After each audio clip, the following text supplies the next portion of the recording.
I just thought I'd do a bit of a more general kind of video.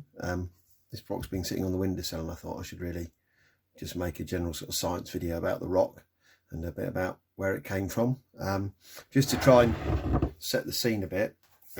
You probably think about going to the beach as kind of lying on a sun lounger and heat, but that certainly wasn't the experience of my kids growing up there. You can see Sue route marching them across the beach, and I think this one kind of really says it all, really, about quite how wrapped up you might need to be on a Clinch family beach holiday. Anyway, we had a really successful holiday, by my standards, not in terms of hotness, but to Lyme Regis, and we picked up this rock, and I want to tell you a bit about this rock and how we found it and what you're looking at. Okay, so that rock is full of ammonites. I don't know how much you know about ammonites, but here's an ammonite. It's a little sea creature.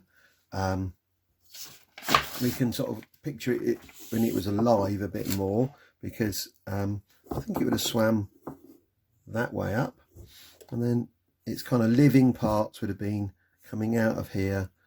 I think it had an eye and a kind of mouth feature and some tentacles sort of poking out there, like a mini kind of squid poking out that hole. So actually this ammonite, you can see that very distinctive ridge structure, was picked up by my wife in Rajasthan in India. So we had a very wet holiday, and I was very excited because on the last day it was raining particularly heavily, and I said, right, we really must go to the beach, because in Lyme Regis the cliffs, the dangerous cliffs, are full of absolutely rammed with fossils, but of course you can't get to them because they're part of the cliff. But what you want is the rain and a really high tide to go smashing into the cliffs, and then that will wash out all the fossils. And if you get to the beach when it's pouring with rain, the tide's going out, no one else would have dreamt of going there because it's so horrific. And as the sea moves away, you'll get everything that's been washed out the cliffs by that rain and that high tide will be left behind. Now these little guys are called Ammonites. Now I couldn't find the main family collection, I just found these lying around in my son's room.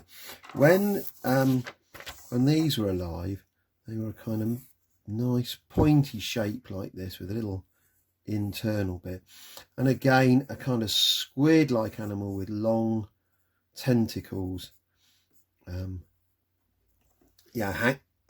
out the front. And we actually, I think my son said we stopped picking these up, ammonites, when we got to 176, so well worth enduring the rain that day. So let's come back to this big rock. Now you've got a feel for an ammonite. This is from the beach at Lyme Regis, and you might be saying, John, well, if this is of any interest, why did you steal it? Why didn't you leave it there for posterity? Well, once these rocks are lying on the beach, they'll just be smashed up by the waves. But you can see here, this rock is just solid ammonites. Every one of those curves is the remains of an ammonite that sunk to the bottom of the sea. It would have had a life swimming around, and then eventually its life would have ended for some reason. It sunk to the bottom of the sea, and it would have been a very muddy, anoxic environment. The rotting would have used all the oxygen, and as a result we've got really good preservation. Let's turn it over. You can see the other side. It's just a solid layer of ammonites lying on their side with various bits and pieces left. Ammonites all died out with the dinosaurs, so at least 65 million years old. Got a smaller piece here. The reason I'm picking up this one is you can get the side view better. So again, we're looking from the edge. You can see a beautiful, well, remains of an ammonite there, another one there.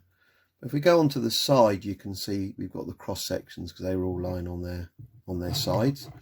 So we've just got a solid bed really made of ammonites, and it's possible that was something different because it's not got any chambers. That could be a little belemite, so that could be possibly another belemite there.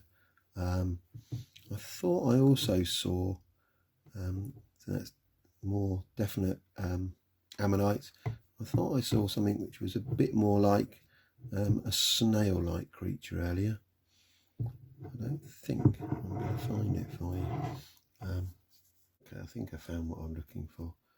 I'm just looking there, and I think there are just some diagonal lines on it. So that would be a gastropod, like an elongated snail. Anyway, not the world's most fascinating subject, but for all of you, but quite interesting to me. Quite like the antiquity, quite like the old brought through time for 65 million years.